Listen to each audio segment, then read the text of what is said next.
All right, everybody, I am back with a brand new DC update. And first, I have a couple things I have to celebrate here at the beginning of this video. First of all, I have just hit over 10,000 subs on my YouTube channel. And I have to thank everybody who watches my videos, good and bad, on the comments. I do appreciate the support. I appreciate the time you take to watch the content that I'm putting up here on YouTube, and I hope you do find value in the stuff that I do, and I appreciate every single one of you guys. I try to be as active as I can in the comments and try to communicate with you guys as often as possible, and I could not have gotten here without you guys. So I truly appreciate that, and I can't tell you how happy I am to get to that 10,000 mark. When I started my channel 3 years ago, I didn't know where it was going to take me or what was going to happen, but I have loved reviewing movies and TV shows my entire life, and I finally decided maybe I should start my own YouTube channel, and it has gone beyond what I expected, so thank you guys. The other thing I have to celebrate is the fact that I did get my Rebel Moon tickets. I got them today, and I will be seeing it on Tuesday evening. Now, my review will be up late that night. I'm on the West Coast, and I won't be able to do my review till 10 or 11 at night. And so if you are looking for a true, honest review on Rebel Moon, I will have my review up on that Tuesday evening, and you can watch it going into Wednesday. So if you're not seeing it when you log into YouTube, you can go search for it. It will be there.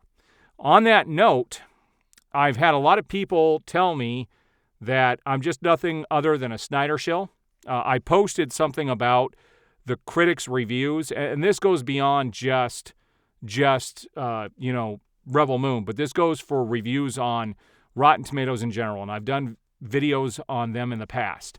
And you cannot trust the reviews on there. It's not a good source for information, and it's never going to be. They have been compromised and have been for quite some time. And the video that I posted earlier today in regards to Rebel Moon and the viewers' reviews details all of that.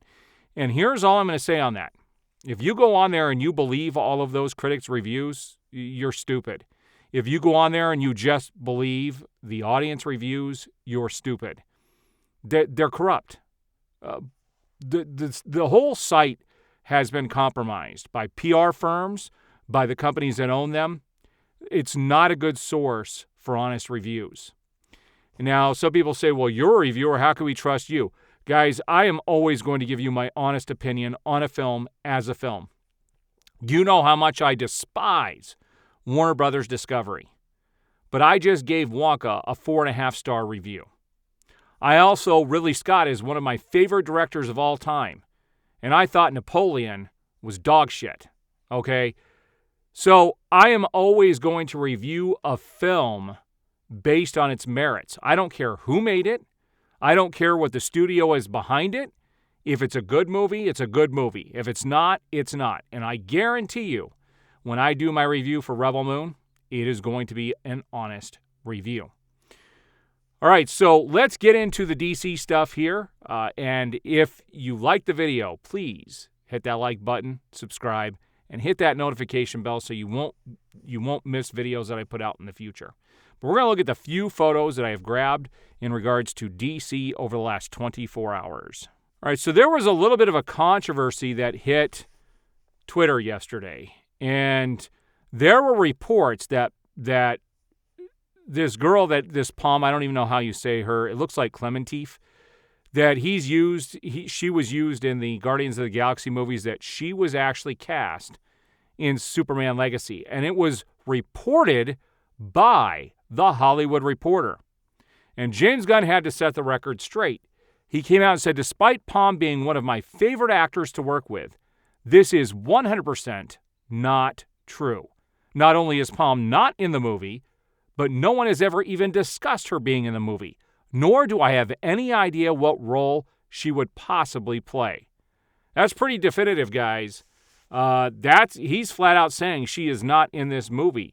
And I am sure they are done with 90% of the casting for it.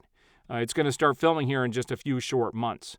And so this is the second time that The Hollywood Reporter has reported massive false information over the last week. It was first saying that Zack Snyder was completely done with the DCU and that he has completely moved on and has no desire to do anything for DC again, and other than The Dark Knight Returns. And this story here, 2 blatant lies that were not true. It's pretty crazy, but James Gunn had to come out and clarify that. There's a little bit more on this. Somebody asked James Gunn directly, are people just casting out of thin air? And he said, I honest to God can't imagine where the palm thing came from. It's so weird to me. Usually the actual trades, which the Hollywood Reporter is, aren't this far off. Kind of interesting words by James Gunn. Some people, and on that note, some people believe that James Gunn actually put this out there himself to be able to come out and say, look, I don't lie all the time, and I get a huge win off of this, that I'm being 100% honest with the audience. And I wouldn't be surprised if that was true. I don't think it's true. I mean, if he did, that would be seriously demented, but I personally don't think he did that. Now, I found this interesting here. Gary Oldman says the Harry Potter and the Dark Knight saved him. And this is in regards to basically his family life was getting very difficult. And these 2 roles allowed him to work for a very minimal amount of time, be able to spend time with his family, but also bring in a boatload of money. So he is very grateful for both of these roles. He got them side by side. And yeah, he's actually my favorite actor of all time. Gary Oldman, the first time I ever saw Gary Oldman was I believe it was the summer of 97 or so, when, it might have been a little bit earlier than that, when both Air Force One came out and The Fifth Element came out, and I saw both movies that summer, and I couldn't believe that it was the same character in both films. Like, I was blown away. And that's when I discovered who Gary Oldman was, and I've been a huge fan ever since. When he was cast as Commissioner Gordon, I couldn't believe it, but when I actually saw the film, he made a perfect Commissioner Gordon. It just blew me away. Now, yesterday I posted about Charlie Hunnam possibly, turning down the role of Green Arrow, and he actually elaborated on this. He said, some people in suits brought the idea to me and thought it would be terribly exciting for me to play Green Arrow, but I did not share their enthusiasm. I don't know who Green Arrow is, so I don't want to offend anyone. I looked at one picture and I was like, I'm not sure green's my color, and I'm pretty sure spandex isn't my material. Beyond that, I was like, one image, thanks, not interested. I thought that was pretty funny. So that's a definitive, yeah, they toyed with the idea, but he wants nothing to do with these superhero films or the superhero genre at all. Now, I thought this was pretty funny because, this is pretty obvious, but it says industry insider Daniel RPK. And is he truly an insider? I'm very curious. But it says Daniel RPK reported that Superman Legacy is searching for a new Supergirl. Fans have voiced their opinions on Sasha Calle's potential exit. I will avenge you, Sasha. Heartbroken for Sasha if the rumors are true. It says new DCU Supergirl casting rumor for Superman Legacy has fans furious for Sasha Calle. Yeah, furious? You think that's furious? How do you think all of us felt when they got rid of Henry Cavill last year and Ben Affleck and Gal Gadot and decided to wipe the slate clean? This is a minimal punch in the gut here. So here's where I got my tickets to Rebel Moon. I did redeem them, and I have my pass printed out. Me and my best friend will be going to see this on Tuesday night. We're looking forward to it. So here was my subscriber count. The last time I checked, I took a quick screenshot. But yeah, I never thought I'd see a number like that. So upwards and onwards. All right, and this goes back to what I said in my last video. Actor Alan Ritchson has expressed his interest in portraying the next Batman in James Gunn's new DCU. This is probably would be my favorite casting in this role. I think he would be great in that role.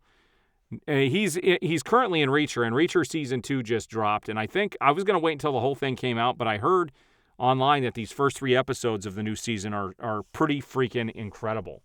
So I think I am going to be checking them out early. Normally I would wait and binge the whole thing, but we'll see. I'm going to definitely check it out. Now this is something James Gunn just posted, and I had to laugh at this. James Gunn posted this, and this is the weird way he brings attention to himself. He said, spoiler? Well, probably not. I'm constantly drawing Superman legacy shots and storyboards all over everything. He's definitely not an artist, I will tell you that. Here's one I just sent to my department heads to understand how tight a shot was going to be we had been discussing. So I had to laugh at this, guys, because I actually am an artist. In college, I majored in art and animation, which is pretty funny. I don't really draw anymore or do stuff like that, but what's hilarious in this is this drawing is horrendous. And this is either Batman or it's Superman shot by a kryptonite bullet. I don't know. I had to laugh that he even posted this. This looks like this was drawn by a 5-year-old. This is just, what the heck? Yeah, guys, so that last post, when I saw that, I couldn't stop laughing. It was pretty funny. So James Gunn is out there trying to correct some stuff. Whether he put that information out there himself or not, I don't know. If he did, that's very, very, very messed up. But, I mean, if he didn't, I'm glad he's saying something to let these trades know that they can't just run with stuff. I've just never seen a trade get something that wrong before. I mean, twice in 1 week. It's almost making them look more like a tabloid than an actual news outlet. So, all right, so there's the information I've grabbed over the last 24 hours. I do appreciate all the support. Once again, thank you guys. And I will see you guys on that next update.